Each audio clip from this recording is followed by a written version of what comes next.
As you can see, everything is wired. Everything here is wired to my power station, which is really kind of cool. There's a charging bench, looks just like a crafting table, but that's a charging bench.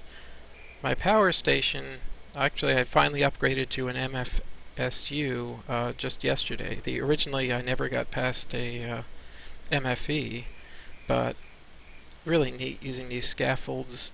Can hop up here, install new solar panels. This is a solar array. So anytime I can come up here, install new solar panels, boost my energy, and I really enjoy doing the power networks that go out across the town. I don't know why, I just find that fun. It's terribly tedious, but it's a weird kind of engineering fun. You can see it goes way out there to my super headquarters, my new headquarters, and just goes and goes and goes. This one system here powered all this stuff. Really fun to calculate and organize. But yep, MFSU, MV transformer, there's an electrolyzer there. And it sends power through my whole town. Let me do a quick run over here. It's safe to jump down. Oh, used to be able to jump down into the water, but I forgot I moved that. Oh heck, I'll take a broken knee. Anyway, again, here's a garden shed. Here's just flowers for dyes, pumpkins, IC2 crops. Just meat goes in the bar and grill. I always like just compartmentalizing things. This is Bronze Works with advanced alloys. It started off down here. Originally the whole town, since there were so many mobs around, originally I started everything in these little pits that were already in the ground. I just put roofs over them quickly, got underneath and started building. It was only later that I ended up building actual real buildings on top. And again, here's from the second floor of my ore processing, I can send the ingots here, or the dusts here. And this was one of my first automations I did as far as a multi-step one, where this is combining the tin and copper dust into bronze dust. The furnace here will cook it. It will get sent over here to the ingots. I'm currently low on tin.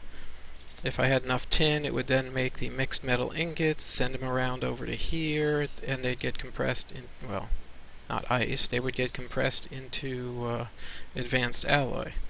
And the advanced alloy would end up here. And I have quite enough of it. It got to the point in the game where we'd really built just about everything, and I was just getting enormous stockpiles of things that I really couldn't figure out what to do with next. I mean, I guess you can make a whole building out of bronze if you wanted to, but it gets kind of nuts after a while. Anyway, once the advanced alloys were made, up here you could stick it in here. The rolling machine was for making rebar and fences. Almost all of this stuff here ended up getting used down in the nether, because concrete posts are handy, and certainly for the nether you want some reinforced glass, reinforced stone.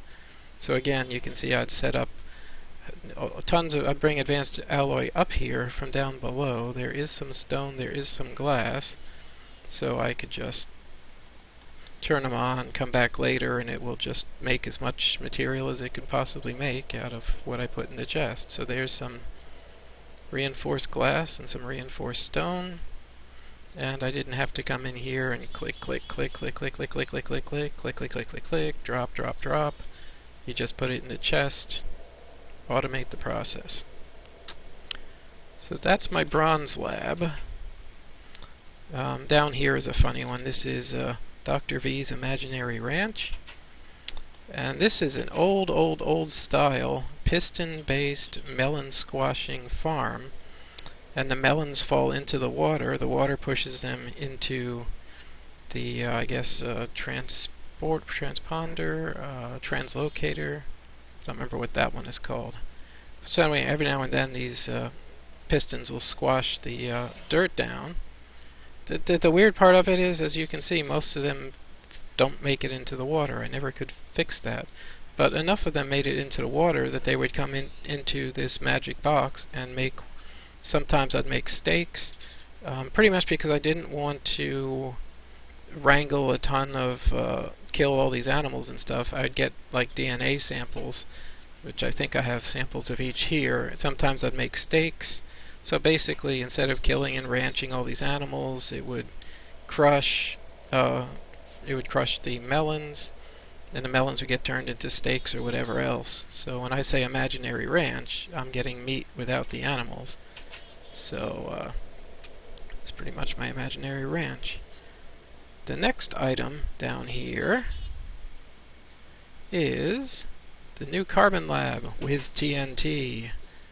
And this is another multi-step process. I don't currently have a pile of coal dust to test it on, but it would of course convert the dust into fibers, the fibers into the carbon lumps, and then compress them and output carbon plate.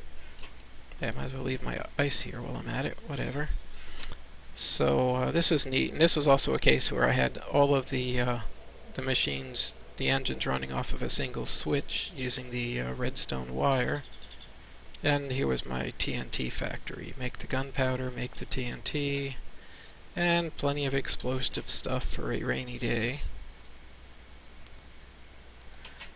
So that was the next factory. And this is not necessarily the chronological order they were created in, but it's just the order they happen to be in up and down the street now after having built this town up for months and months.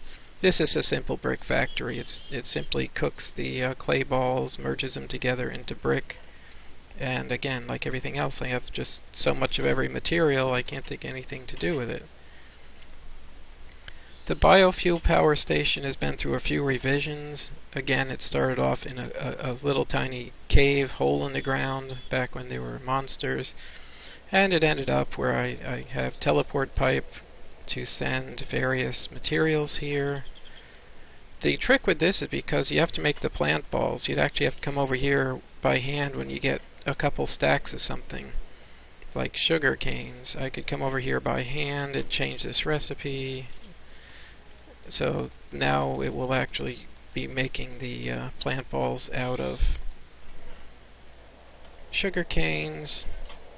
And again, just fire it up, and the plant balls get compressed in the compressor. They get put into cans right here. They get put into cans, and then they have to go to an extractor to be extracted into biofuel cells.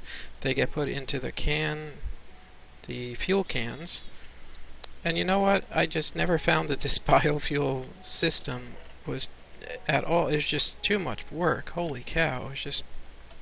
I mean, I did run a test. You can automate putting the fuel cans into. Again, look, I have so much of everything. I don't even need them anymore. I've tested it where you can automate the fuel cans getting put into a generator. You have to pull the empty fuel cans out the back. It's a big mess to set up. It does create a surplus of power, but ultimately it ended up where it really is too cumbersome. I could never make it particularly useful, and ultimately I ended up just putting in solar panels to run the machines up top, and then I would have them create excess power down here. It's currently empty because I haven't run it in a while. But yeah, biofuel cells are always just way too time-consuming to make. I think I'll leave off on section 1 of my tour here.